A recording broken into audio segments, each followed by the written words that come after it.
warahmatullahi wabarakatuh. Halo semuanya, perkenalkan saya Oriza Sativa dari PSIK 2020 kelas reguler 2. Di sini saya akan melakukan perekaman video tentang pengalaman dan juga penjelasan sedikit tentang praktikum plebotomi yang telah saya lakukan di kelas mata kuliah keperawatan dasar 2. Prinsip utama praktikum pengambilan sampling darah melalui plebotomi adalah melakukan pengambilan sampling darah dengan SOP standar yang disertai dengan informed consent yang tepat kepada pasien dan berdasarkan etika profesi analisis kesehatan dan juga berdasarkan prinsip bersih dan steril.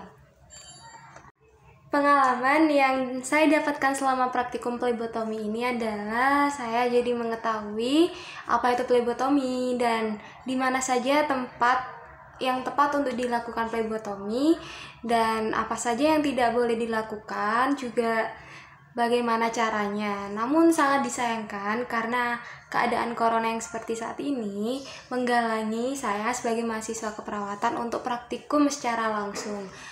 Padahal praktikum plebotomi ini sangat saya tunggu-tunggu.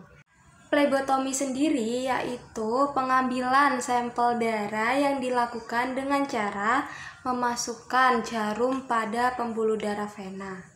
Nah, untuk tujuan dari plebotomi ini yaitu untuk pemeriksaan diagnostik suatu penyakit, evaluasi terapi, dan untuk memonitor keadaan atau kondisi pasien selama perawatan tersebut.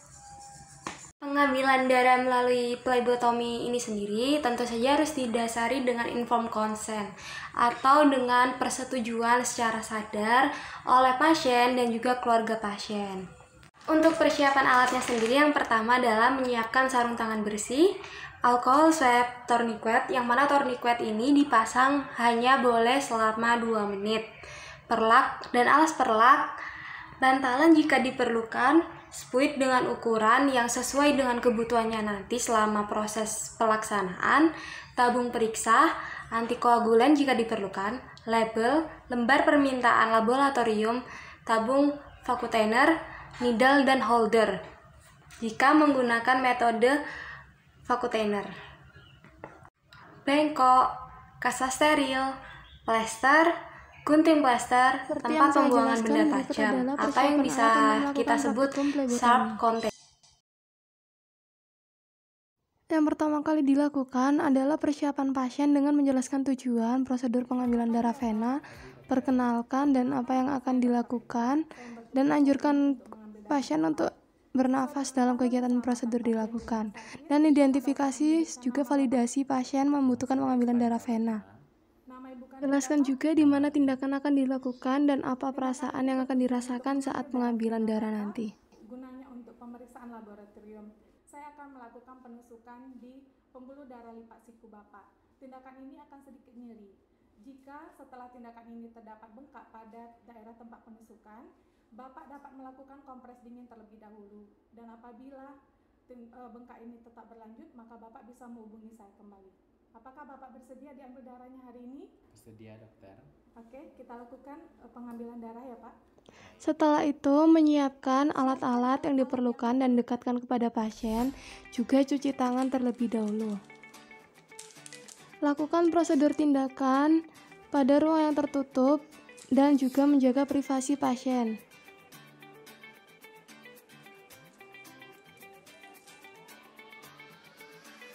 Setelah mencuci tangan, jangan lupa pakai sarung tangan bersih. Cuci tangan dan gunakan sarung tangan.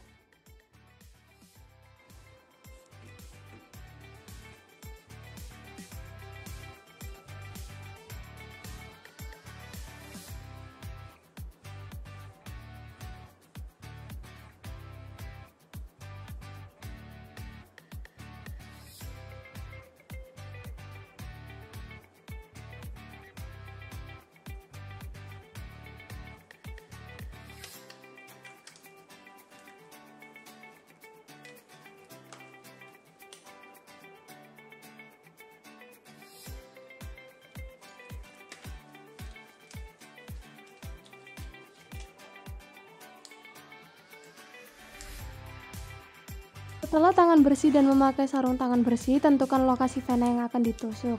Biasanya dilakukan penusukan pada area antekubiti. Pilih bagian Minta pasien untuk mengepalkan tangan. pada area antekubiti lengan. Lakukan pengepalan tangan pasien untuk membantu penampakan vena. Lakukan palpasi untuk membantu merasakan ukuran, kedalaman, dan aliran vena. Pilih vena yang besar dan tidak mudah bergerak. Pasang tourniquet 7,5 sampai 10 cm. Pasang tourniquet sekitar 7,5 sampai 10 cm di atas lokasi vena. Maksimal pemasangan adalah 1 sampai 2 menit. Ketat, darah tidak keluar. Setelah menemukan lokasi vena, siapkan alat untuk mengambil darah dengan metode syring atau vacuum. Setelah itu disinfeksi secara Terjadi sirkuler area yang akan ditusuk menggunakan alkohol swab dan tunggu hingga kering. hemodesinfeksi area fungsi vena menggunakan kapas alkohol dengan gerakan memutar dari tengah ke tepi. Lalu buka penutup spuit dengan gunakan tangan non-dominan untuk fiksasi area yang akan ditusuk. Posisikan jarum 15-30 derajat dari permukaan kulit dengan lubang menghadap ke atas. Sampaikan kepada klien bahwa jarum akan dimasukkan. Minta klien untuk bernafas dan kemudian tusukkan jarum. Segera lepaskan Lepas tourniquet dan fiksasi spuit dengan tangan kiri dan minta klien untuk membuka kepalan tangan. Tarik penghisap spuit sampai volume darah yang dibutuhkan terpenuhi. terisi darah. Jika menggunakan vacuum, tusukkan jarum yang telah dihubungkan dengan holder, kemudian hubungkan vacuum pada jarum yang ada di dalam holder. Pertahankan posisi tabung dan tunggu sampai tabung terisi penuh oleh darah. Jika telah selesai, letakkan alkohol swab di atas tusukan dan tarik jarum dan tekan lokasi bekas penusukan dengan alkohol swab. Tempat tusukan dengan kapas selama 3-5 menit. Kemudian plester bagian tersebut atau cukup ditekan dengan kapas kering dan lepaskan setelah 15 menit.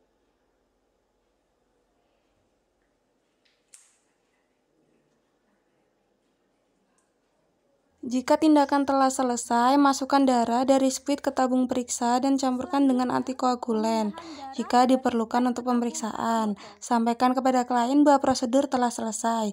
Rapikan alat, lepas sarung tangan, berikan label pada tabung periksa, dan lengkapi lembar permintaan laboratorium.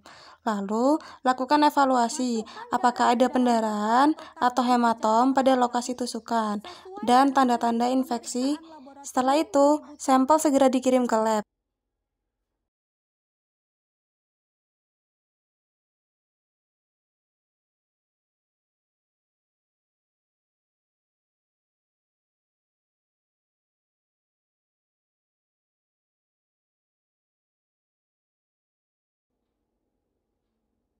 Buang spek dan jarumnya ke dalam wadah pembuangan khusus.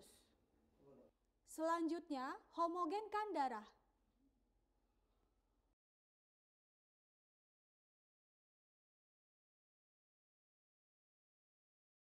Ucapkan terima kasih kepada pasien dan berikan informasi yang diperlukan. Terima kasih Bapak, darahnya sudah saya ambil hari ini dan nanti darahnya akan kita proses sesuai dengan lembar permintaan darah yang telah saya terima. Terima kasih kembali dokter. Sama-sama Bapak. Masukkan sampah ke tempat sampah medis. Selama merapikan alat, jangan lupa untuk membuang sampah medis kepada tempatnya. Lalu dokumentasi, catat tanggal dan jam pengambilan darah vena, serta catat adanya komplikasi dan reaksi dari klien. Lepaskan sarung tangan dan cuci tangan kembali.